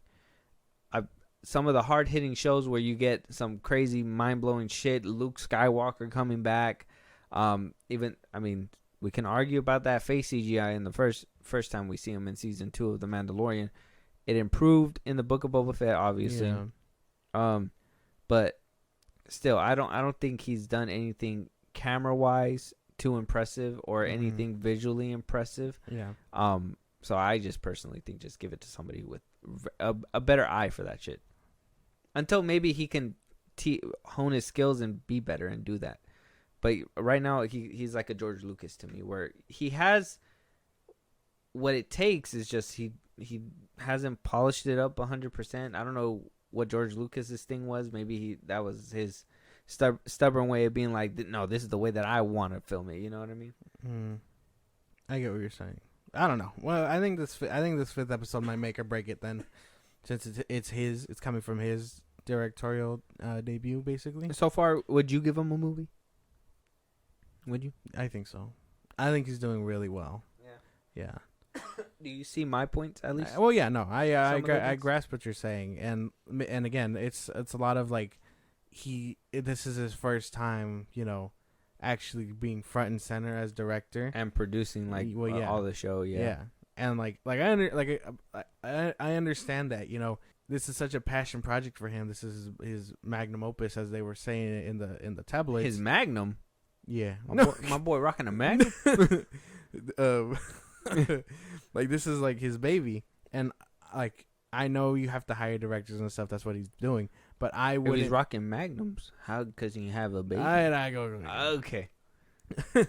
He's handing it off to directors and stuff. Yeah. But I'm sure he's right behind them, being like, "Hey, you got to do this, right?" Yeah. And then, because I wouldn't just I wouldn't just hand someone my dream and being like, "All right, go ahead." You know what I mean? Like, no, I'd be there every step of the way to be like, "You got to do this, this, and that." I'm just saying I would say the dream team would be Filoni and Tony Gilroy. If you've seen that one scene or I know you've seen it, where like that shooting stars happen and the TIE fighters and everything, and Andor, Filoni, Tony Gilroy, put them together, make Star Wars content. Let them cook. 100%. Yeah. There's a lot of things going on, but I really think that 5th episode might make or break it. Okay. So, with that, I think we're kind of getting around the corner to being done here. Yeah. So, I want to know what's your anticipation for the rest of the series right now as the series stands from 1 to 10? Where would you rank it as well? I can't remember what I said last time. I know I was pretty up there still. I think it's I have to go back and listen. I think I said 9. I'm still at a 9. Okay. These episodes really got me roped in. Like I'm invested for sure. Okay. What about you? Was that your hype or was that your? Is that a bit of both? Anticipation and hype? You wanted to be for both? Yeah. 9. Okay. I would say as of right now, I put the show at a solid. I got to give it a solid 7. It's piqued my interest for sure. My hype level for it is higher than the first 3 episodes. Because if you would have asked me at the 3rd episode, what's your hype for the next episode coming out, I would have been like a solid 5. Like it's I want to see it because of Star Wars, but it's not very. It's like Obi-Wan Kenobi to me, basically. Yeah. It was. But now after seeing episode 4, my hype level has to be like to see what's gonna happen next. It piqued my interest. Yeah. I'd say a 7 all the way around. The show is a 7 for me. My hype, my interest for it is piqued a little bit more than just basic curiosity. So I want to, because there's some questions that I have that I'm hoping to be answered. For sure. And so if they're not answered, it's going to be a probably. Okay. Yeah. I see that. Because you have questions as well. Oh, yeah. Right? Obviously, the big one being, how did she get there? And can, because I don't remember again, I haven't seen Rebels in forever. I don't know the trials that Ezra took to end up there. He had to go through the you remember Lord Sidious had like that, I guess he was trying to get there through a planet. There was like a tunnel and stuff. So they went in through there, And then he went through Lothal with the wolves Yeah. into there as well, and the moose or whatever. So Okay. there's ways, but you have to You have basically do spiritual Yeah, you shit. gotta Get go- spiritual animals or some kind of tribunal. Yeah, place. you got to go like through it all to get there. Yeah. And again, this You could, can't just teleport. Yeah. And if she's this forced deity or whatever, and she could just go in and out, that'd be crazy. She was about to hit a rock and just and I mean that would have been cool to see instead of just seeing her like that. Like nobody even confirmed the body. Like homeboy didn't even look and be like, "Yep, that's her on the rocks." Where the fuck she go? But yeah, questions. I don't think I heard any of your questions. Did you have any before we close it out? I don't think so. I think a lot of my stuff is straightforward, and I was low key battling your points a lot. No, I don't have any questions. I take it at face value, and then the questions come later. Like obviously the bigger one being like how'd she end up in the world between worlds? Again, time traveling to another galaxy, or space traveling to another galaxy. Like those are my bigger questions, and I know I have to wait for answers for that. Yeah, and I guess we're willing to wait. Yeah. Next weekend, we gotta look into those tickets. We do. Because if we could watch that shit in the movie theater, then goddamn, that'd be cool. Yeah, because limited theaters. I don't know what theaters are gonna have it, and those things might get packed up. Yeah. Whenever the tickets come out, so check your local theaters. Check it out. I mean, they said certain movie theaters, so it's not gonna be in all of them. It's gonna be an event apparently. Yeah. It's gonna be crazy. It's gonna be crazy. If it's worth a movie ticket, almost $8. If we go, that's a whole video in itself, right there. Yeah. Especially Yeah. You know what's funny? Before we I know I keep saying we're about to close it out, but you know what's funny? I've been into movie theaters where people cheered and everything like that. Nothing made me feel better than going into Return of the Jedi and hearing all those people. Some people took it too far, but hearing a lot of the fandom just being like, "Fuck yeah, we love Star Wars, I love hell that yeah." shit too. Some people took it too far, Oh, yeah. but like there was Some people were screaming out of pocket shit. Like when Leia was in her thing, someone was just like, "Yeah." Someone started barking. I was like, Yeah. "Hey, yo, compose yourself." But yeah, no, I love that shit too. And if we can experience it again, hell yeah. Hell yeah. But with that, that's going to end our episode today. So let us know your guys' anticipation. Let us know your guys' thoughts about the show. We want to know what you guys think. Do you guys agree with me? Do you agree with Josh? Are you not on the board at all? Do you have your own ideas? Let us know. We want to know. Yeah. If you guys want us to get tickets and like we can go live probably when we're about to go watch it. You'll And be stuff like, like "Hey, that. this is my favorite part." Yeah. Fucking up that popcorn. Fucking show to everybody. Are we bootlegging at this point? We probably won't bring you in the movie theater, but we can kind of like, bring you guys along. Got Twitch now. Yeah. Make sure you guys follow, hit notification bells. Josh, let them know where they can hit us up, talk to us, tell us about a movie they want to review, support us in a big way. Twitter, TikTok, Instagram at FilmBros Podcast. We post new episodes right. We get us up there at FilmBros Podcast for any news or movies you want us to cover. Listen to us anywhere you get your podcasts. That's Spotify, Apple Podcasts, YouTube Music, things like that at FilmBros Podcast. Support us in a big way. Buzzsprout at FilmBros Podcast. The link is in those bios of the socials I just gave you. Special perks to those that subscribe and help us out. You get shout outs on episodes, things only meant for subscribers. So we recognize you for helping us out, and you help us grow in return. You also get special things. And then when it's all said and done, subscribe to our YouTube and now our Twitch. Follow our Twitch at FilmBros Podcast. And with that being said, we will talk to you guys on the next one. Talk to you guys later.